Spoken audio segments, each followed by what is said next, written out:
Assalamualaikum warahmatullahi wabarakatuh. Perkenalkan, nama saya Alfiana Ramadewi dari kelas Manajemen 1D Prodi S1 Manajemen, Matkul Bahasa Indonesia. Pertama-tama, marilah kita bersyukur kehadirat Tuhan Yang Maha Esa. Atas izin dan nikmatnya, kita semua dapat menyaksikan dan menyelesaikan tugas diskusi kali ini.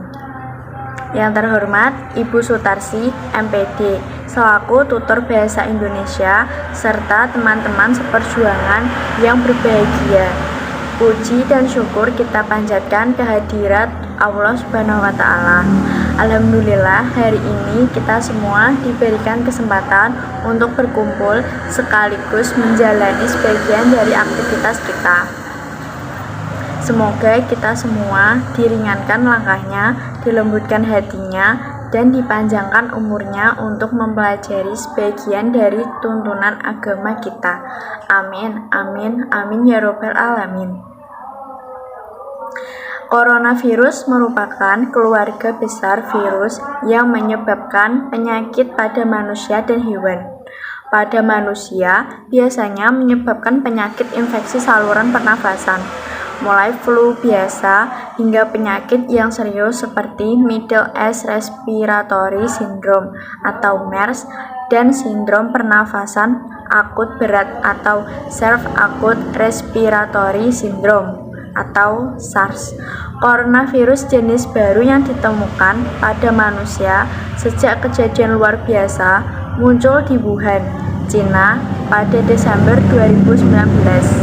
Kemudian diberi nama Severe Acute Respiratory Syndrome Coronavirus 2 atau SARS-CoV-2 dan menyebabkan penyakit coronavirus disease 2019 atau COVID-19. Seseorang dapat terinfeksi dari penderita COVID-19.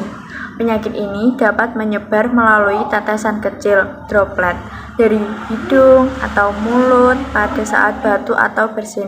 Droplet tersebut kemudian jatuh pada benda di sekitarnya. Kemudian jika ada orang lain menyentuh benda yang sudah terkontaminasi dengan droplet tersebut, lalu orang itu menyentuh mata, hidung atau mulut atau segitiga wajah, maka orang itu dapat terinfeksi COVID-19. Atau bisa juga seseorang terinfeksi COVID-19 ketika tanpa sengaja menghirup droplet dari penderita lain. Inilah sebabnya mengapa kita penting untuk menjaga jarak hingga kurang lebih 1 meter dari orang yang sakit. Saat ini, angka konfirmasi positif COVID-19 di Indonesia tercatat per 22 Oktober 2022 mencapai 6,48 juta kasus dan 159.000 total meninggal. Pemerintah terus melakukan upaya menangani kasus COVID-19 agar tidak terjadi lonjakan dan peningkatan kasus.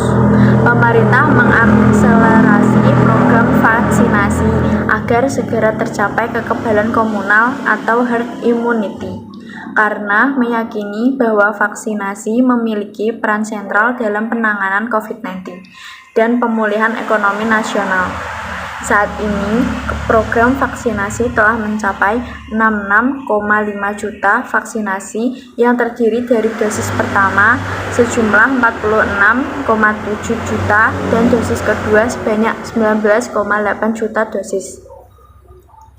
Pemerintah mendorong penggunaan aplikasi peduli lingkungan untuk melaksanakan digital tracing dan penggunaan aplikasi Silacak untuk meningkatkan tracing yang akan dilakukan para tracer di daerah, terutama dari Babinsa dan Babinkamtib Tipnap. Pemerintah juga menerapkan 3M, terutama memakai masker perlu terus digalakkan dan didukung dengan program pembagian masker. Penerapan pemberlakuan kegiatan masyarakat atau PPKM yang relatif lebih ketat dibandingkan sebelumnya, terutama untuk wilayah dengan PPKM level 4, akan membatasi berbagai mobilitas dan aktivitas masyarakat. Di sisi lain, pemerintah juga terus mengeluarkan sejumlah program dalam upaya pemulihan ekonomi nasional atau PEN dengan memberikan berbagai program tambahan kepada masyarakat, UMKM, dan dunia usaha terutama pada masa penerapan PPKM level 4. Demikian presentasi yang dapat saya sampaikan. Semoga bermanfaat bagi kita semua. Mohon maaf apabila informasi yang saya sampaikan terdapat kesalahan. Atas segalanya, saya mohon maaf yang sebesar-besarnya.